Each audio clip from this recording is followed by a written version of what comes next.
character was being introduced in this scene. Just so you know, now you know. Different character, an instrument, same tune. So that's pretty common. Like, yes, different character, different instrument, same tune, right? True, like a true Wagnerian leitmotif would have a different melody for other characters, but kind of loosely the same concept.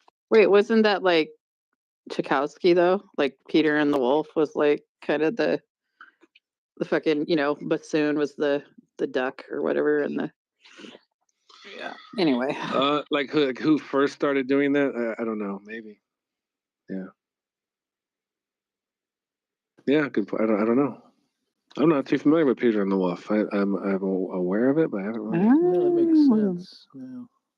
Yeah. I'm thinking of what was it? The Robin Hood and Little John. And I'm like, okay, they whistle it in one and they hum it in another scene.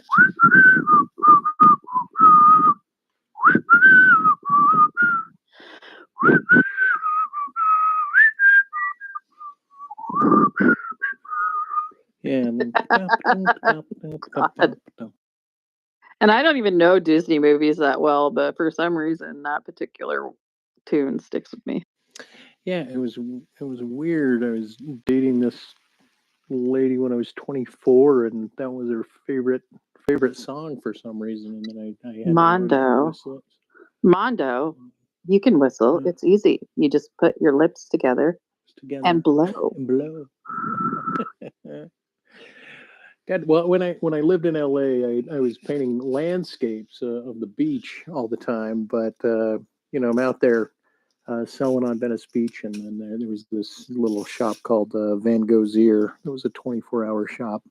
And even though when I was on the beach, I'm out there shooting the shit with all sorts of people. Shouldn't say the beach, the boardwalk, and which isn't boards, it's just cement. But anyway, this older lady shows up for a while, and I remember us chatting for a bit, and it wasn't about art or anything, but then she brings her husband over, who happened to be Robert Duvall, and I'm like, oh, hey, and it was interesting to shoot the bull with him. But then at night, I'd go to Van Gogh's Ear, and there was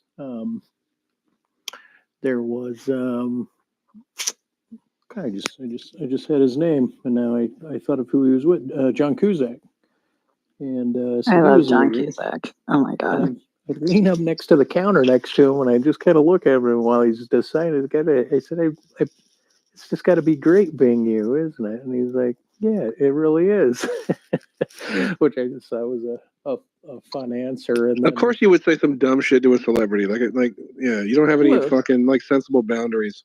No. Well, they had that code, like don't say anything to the celebrities and whatnot. But then I'm upstairs, and I didn't even know who Tori Amos was. But then when I was leaving, they said, "Did you know who John Cusack was with? That was Tori Amos." And I was like, "Oh, okay. I guess that's somebody I should know." But you've like marked yourself as a fanboy, by doing that. Yeah, so you like this thing is like if you're hanging out with me, like I'll tell you how to act around these fucking people. Like you wouldn't need it's not being a creepy little weirdo and like I'm gonna have my little like excitement by talking to the celebrity. Like that's not what I usually don't say anything because like when I was in college, I'm selling my shit. They come up to my stand. I'm not gonna not say anything to Robert Duvall. But the last year I was in college, I was the student. I worked for student activities, and I was put in charge of what the major lecture series at the school, right? So my job was to book the theaters, get everything together, make sure the contracts were all lined up, make sure all the writer stuff was in place, and go pick people up from the airport and get them to wherever they need to be, their hotel, the theater, whatever was going, whatever was on the itinerary. And so like, when I was there, we did it was like Jean-Michel Cousteau, asshole, RFK Jr., who was cool, but I didn't have to pick him up. He had his own transportation. Mindy Sterling, she was great. She was fucking fun, and she brought her little daughter with her, and it was just adorable. Marge Piercy, who's the author that I actually brought in because the creative writing program asked me to. Henry Rollins, because he was like big at that time. Ooh. Yeah. And then Edward James Olmos was the one that packed the theater, right? And if I could pick up Edward James Olmos from the airport, and I'm riding around with him, and we're talking, he's talking about how he's doing this, he has to leave for this UNESCO trip in a month to go to Guatemala. It's like in December.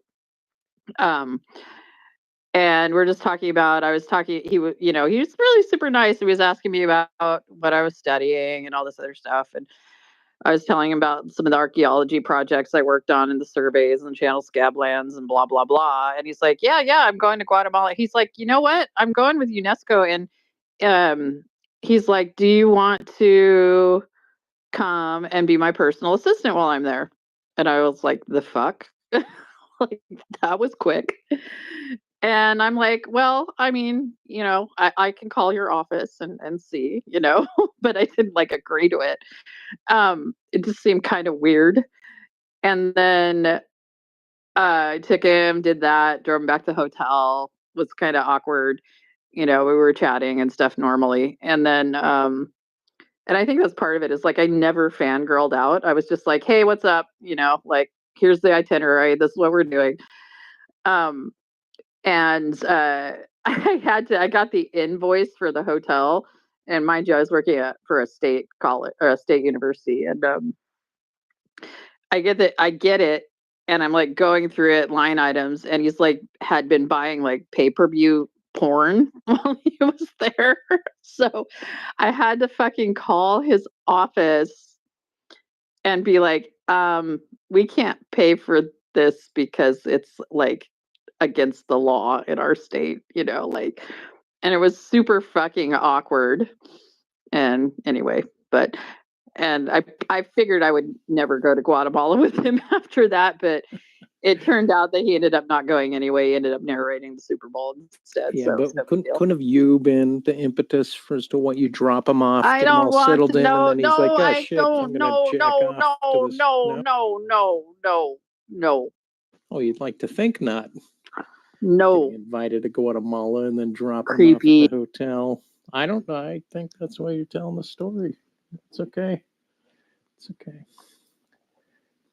If it's any consolation, I used to work in a hardcore porno shop in Seattle, Graveyards. Oh right yeah, but across- who hasn't? Come on. Yeah, who hasn't done that? But I sold Bill Gates pornography.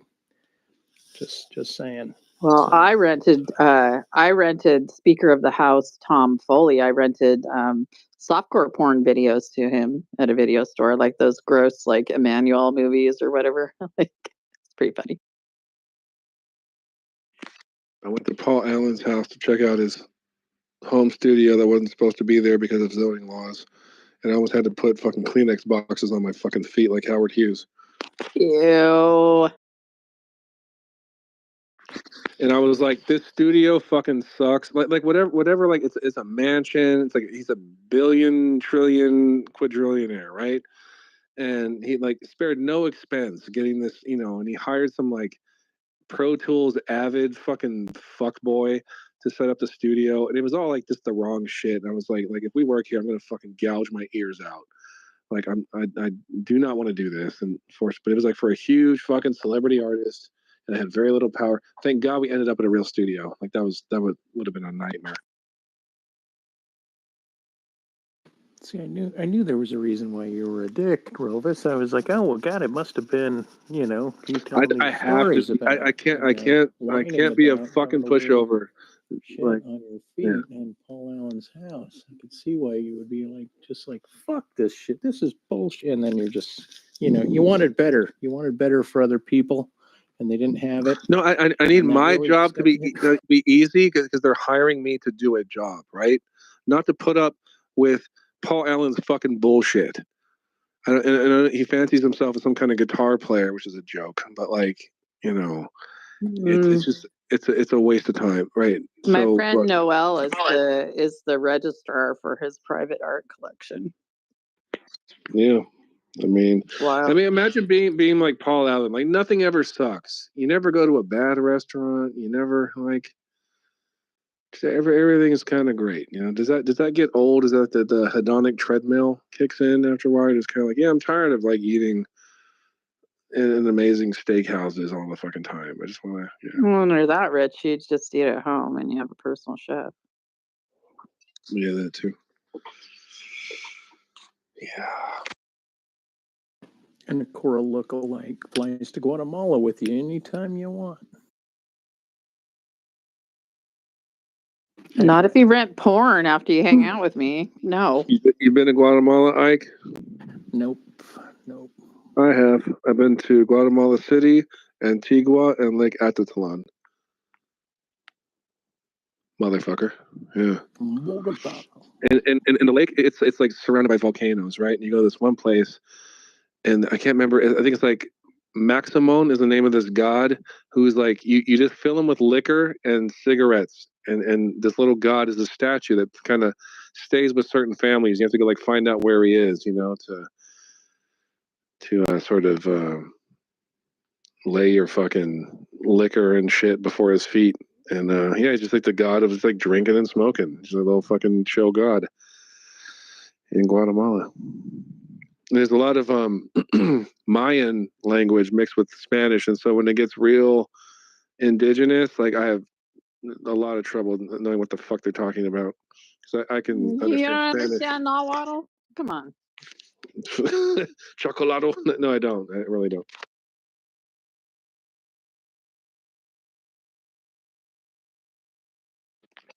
But you'll see monstera plants that are like prehistoric, the size that they grow, because like that's where they really thrive in that climate where it's just constantly raining. What? I have one in my bedroom. Well, I have one in my kitchen, but it's not growing. No. I have a large form monstera in my bedroom. Like, yeah, aren't you afraid there's gonna like little shop of horrors that's gonna eat you? Like not a Monstera deliciosa borziziana, which are the little ones. That's the ones they sell at like fucking Home Depot and shit, right? That you get at like I probably have garden centers, right? Oh, no, I have a Pause. large form Monstera deliciosa, which is like the massive ones that like if you plant them in a conservatory, they like climb up to the roof and yeah, they're wild. It's crazy. Feed me, Seymour. Exactly. Yeah. Be a dentist. I also have an emerald pothos that like I got from a nursery in Panama that like like there's the classic like green pothos like ivy plant that you see at this like common house plant, right? It's so mature that the largest leaves on it, like, well, the stem is like as big around as my wrist, right? And the largest leaves on it, and it came this way, are about 18 inches across and 26 inches long. Well, do you know why I'm not impressed by anything you're saying right now, Cora? No, do you know why I'm not impressed? Because I have it's a Roivus pothos. It's massive. Like. All right, okay, fair. But I have a Carnivorous vulgaris, and I'm not sure even know what the fuck that is. What? You have a Carnivorous vulgaris? What, like a Venus flytrap? What? No, not what that is. No. Is it a pitcher plant? The wiener sucker? No, it's Wile E. Coyote's mock genus species name. No. That's what it like freezes on the screen. He's like, ding. Oh, that's right. Okay. Yeah. Why Riley Coyote and the Roadrunner have come up a lot lately? Who were we trying to explain to that Roadrunners were a real thing? No, they live here. Like the weird thing about the Roadrunners in California is like they kind of like you'll see them on the trail, and then they just run really fast and then stop, and they keep doing that. Like they'll just like stay out of like pissing distance, Yeah. But they don't want to completely fly away or run away, whatever they run. That's what terrestrial birds do. They just run just enough. They're like conserving energy. Chickens are part. But if they really just flew the fuck away, they would conserve more energy than consistently staying in that same distance. And then not if they have to come back to the area because they have a nest or something there. That's true. All right. Touche. So yeah, it was just weird when you said, Roadrunners coming up, because within the last 48 hours, and I don't think I intersected your conversation, it seemed to be that there were a lot of sounds, meep meep and just Wile E. Coyote, something going on in my world. And so it's just odd if you guys had that. But yeah, I Fucking guess. synchronicity, Ike. That's what it Yeah, is. I know. It's just ongoing anyway these days. But it's just something to note there.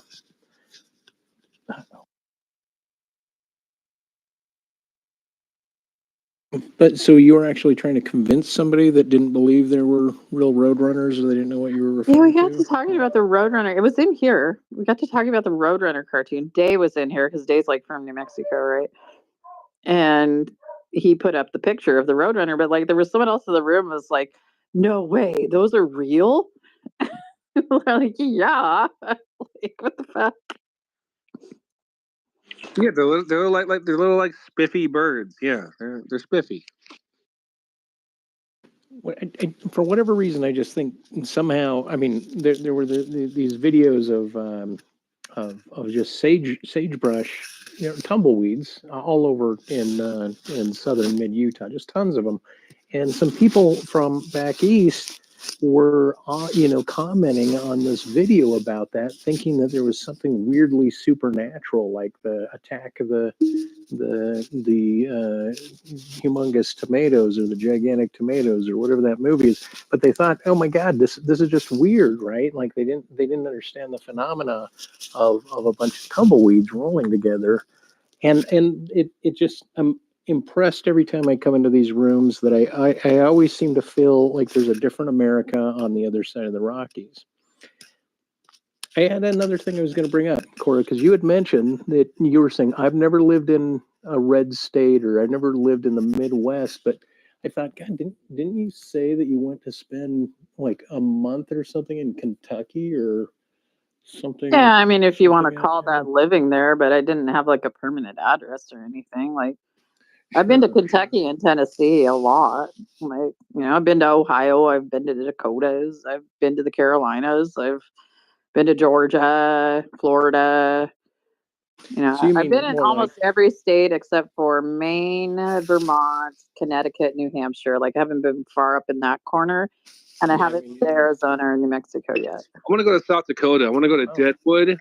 I want to fucking see the Badlands. Yeah. Oh, I went to Yes. Rapid City, South Dakota for a week in August, and it was the same week that was Sturgis. And I was there for a Job's Daughters convention, so it was like a bunch of teenage girls, like, and a bunch of bikers in the same fucking hotel. And then there were tornadoes the whole time. Like, literally, we were down in the basement like at least twice a day. Sounds like a So fun it's like trip. It Yeah. was like a basement room in like a fucking hotel full of bikers and teenage girls. It was fucking hilarious. Teenage girls. Well, I showed up in Sturgis when the bikers weren't there, trying to go into a bar to get in a fight with just a few people, thinking like, hey, when you're around bikers, go into a biker bar and try to get in a fight. But I ended up just getting rolled out of the bar after I got shitty. But it was still great. Badlands it's a good little road trip up there, somewhere between Crazy Horse and Mount Rushmore. You can find some nice spots up there. So I hope you go, Rovius. Roivus. And so are you saying that you don't consider yourself living anywhere until you receive mail in that location? Would that be kind of the standard you'd say? I guess I could say, well, no, it's if I stay in the same place for like at least a month and a half, 2 months, I'll say that I live there temporarily, right? But it has to be like in the same place. So like the last time I was in Kentucky, I was there for like 2 months almost, right? But I was in Covington for 2 weeks, Newport for a week, Lexington for 3 weeks, and then Mount Olivet for a week. So it wasn't like I was in like the same place the whole time. So it doesn't seem like living there to me. Does that make sense? Yeah, totally.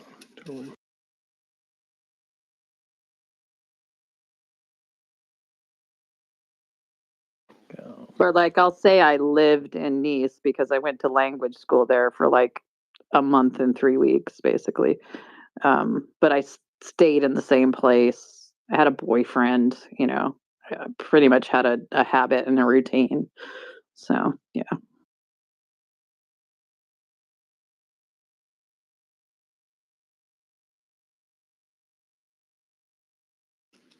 Well, shit. Yeah, I did about 4 months in Brooklyn and Park Slope and Flatbush area, and was selling art in Manhattan.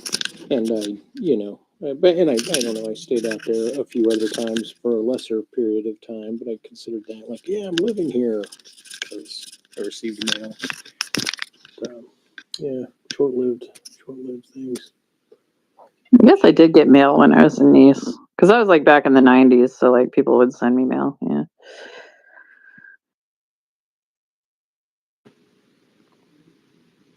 Well, I'll just say that Roy just killed the room. I have to run to Home Depot and pick up some handrails. So I am off to listening mode. Anyway, good chatting, and we'll pick up horror movie talk later. I have another meeting. This guy keeps filming these little 21-minute vignettes for short. He's getting into more short films, and so I'm trying to pick up what I can from the guy, and see how he's doing the festival circuit back in the Middle East with his films, and we'll see what happens going forward. What a crazy, weird time for me to be me, and I won't go into any more detail. All right, from the audience, over. Ciao, Ike. I'm just laying in bed. Tired.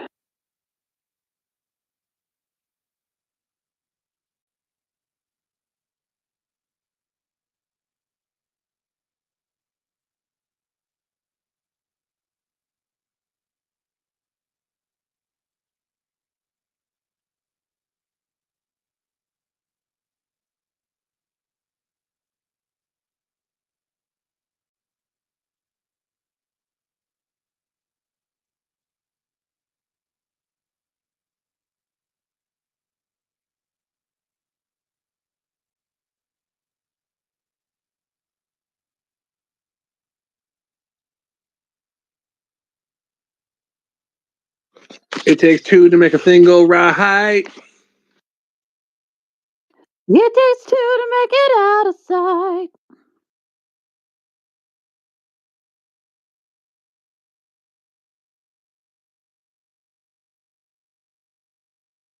Mondo, why are you being so quiet?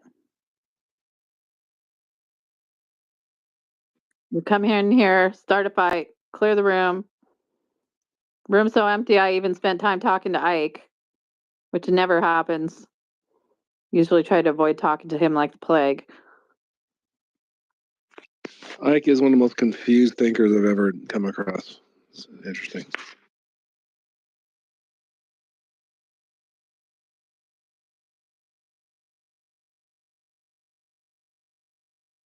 Offer still stands though, Ike. I will mail you some of my shit for $40,000. Could you fart in a jar for 35 grand? Like save me some money here. Like, come on, like. Yeah, sure. I'm not Bill Gates.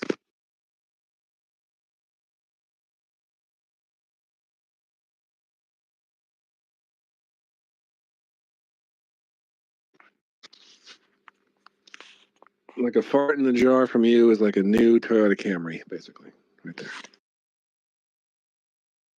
Oh God, why that car? That's like the worst car ever. It's reliable, dependable, boring.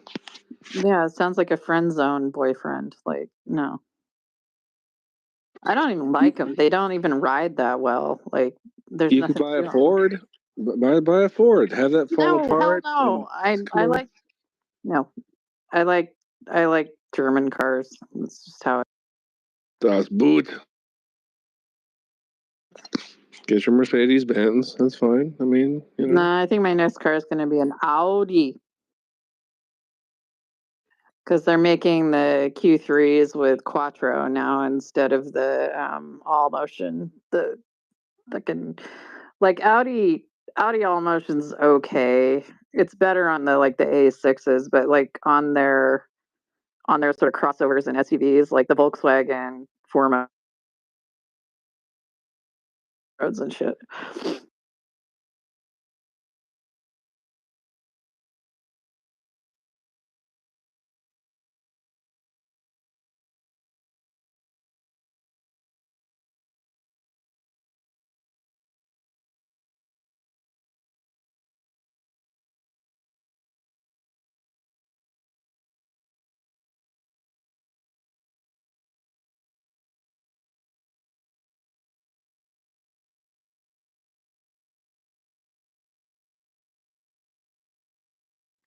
Rivas, why am I so exhausted?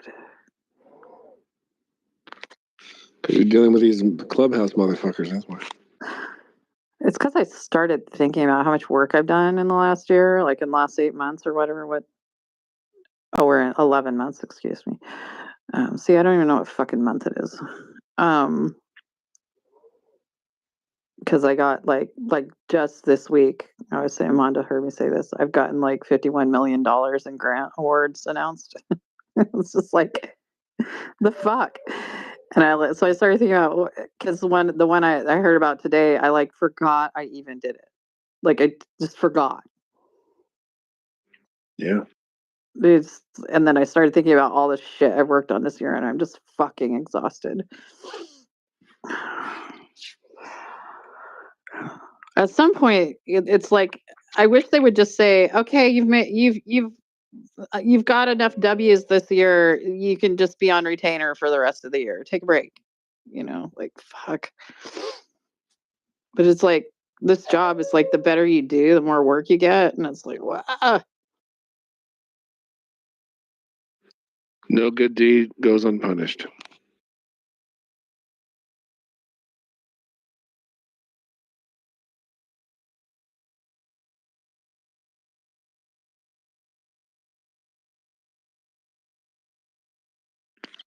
I'm gonna get a paper Grammy this year. I got one of the albums I engineered on got nominated. So Sweet. yep. To be number 5 paper Grammy for me. You think if you collect enough of the papers, they'd finally send you one of those statues? Like, I got a statue. yay! You deserve a statue. That was back in 2012, though. It was a long time ago.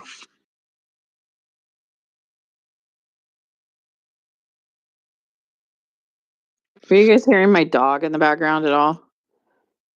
A little bit, but it seems like there's some noise canceling. Like I hear it, but it's hard to tell that it's a dog. He's like, woo, Weird. fucking dog. The noises of a 19-year-old beagle. He's a 19-year-old beagle. It's just like, oh my god. Well, beagle and pug. So he's got like the desire to be like coddled like a pug, and the noise of a beagle to demand it. Do you think when you like do this selective breeding or like crossbreeding thing that you're getting like these virtues that you can sort of cross pollinate and stitch together, or do these temperaments add together in unexpected ways more than just be like, oh, it's got like the temperament of like a Labrador, but then also like a golden retriever and it's got these attributes, or is it combinate into something different? And I like to use the word combinate because it's a preacher word. Yeah. I think no, because I basically have 2 designer dogs, right? So I've got the pug and beagle mix, right? I got him from a rescue, and he's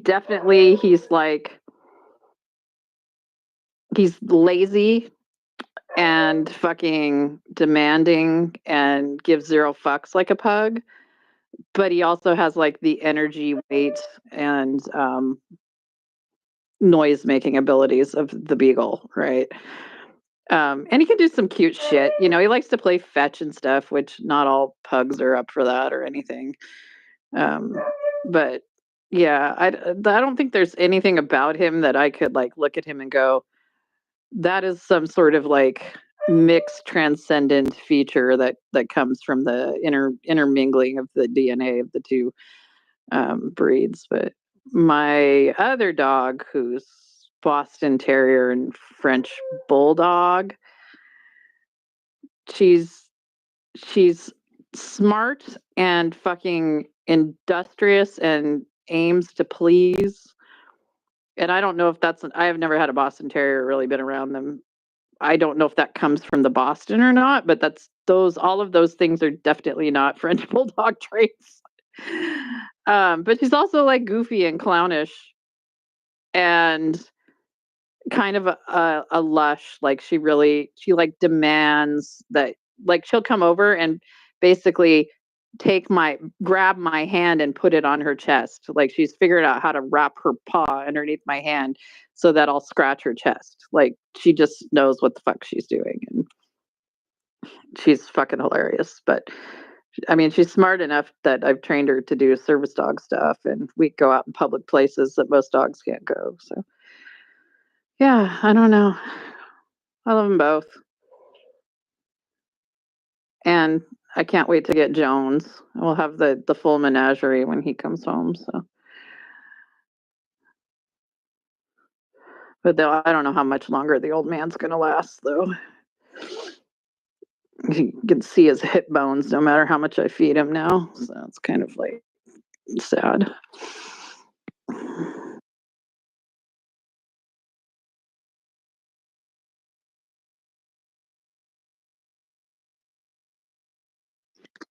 Yeah, I got no pets.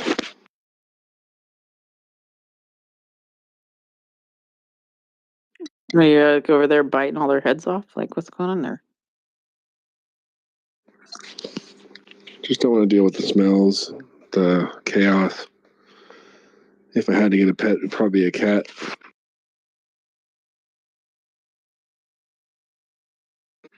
But I don't want my house to smell like a fucking litter box, so I just don't have a cat.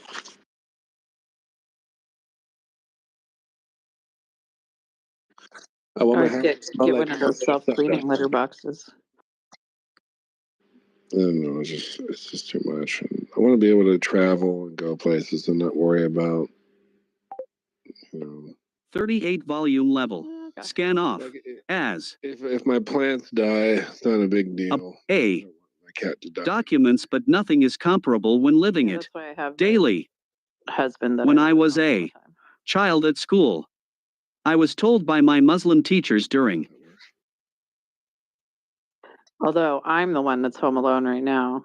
Closed. Sticky notes window. Note I'm going closed. to the Chumash, 38 and volume He's level. got a fucking contract job, so he's in Santa Barbara. Right Sticky now. notes window. Note editor. Edit. Take a note. Pop-up window. Paste. Note editor. Edit. Mhm. Saved. It's not exactly. Well, I think the Chumash is in Santa Barbara, but his hotel's in like some nearby town. I forgot what he said it was called. Saved. Saved. Saved. Space. Saved. Saved. Saved. Saved. Saved. Saved. Saved. Saved. Saved. Saved. Saved. 0. Saved. Saved. Saved. Sync. Saved. Saved. Saved. Space. Saved. Saved. Space. Saved. Saved. Space. Saved. Saved. Saved. Saved. Space. Saved. Space. Saved. Space. Saved. Saved. Space. Saved. Saved. Saved. Close sticky notes window. Scan. Draw. Selecting properties, button, collapsed, erase, toggle button, off. Add text, toggle button, off, read aloud, button, translate, toggle button, off. Ask Copilot zoom out, Control plus minus key, button. Zoom in, Control plus plus key, button. Fit to width, Control plus backslash, button. Page number, edit, 2, go to any page between 1 and 18. Control plus Alt plus G, to rotate, Control plus, button. Page view, button, collapsed, find, Control plus F, button, print, Control plus P, button. Save, Control plus S, button. Enter PDF full screen, button. Settings and more, button, collapsed, has pop-up, edit with Acrobat powered by Adobe Acrobat.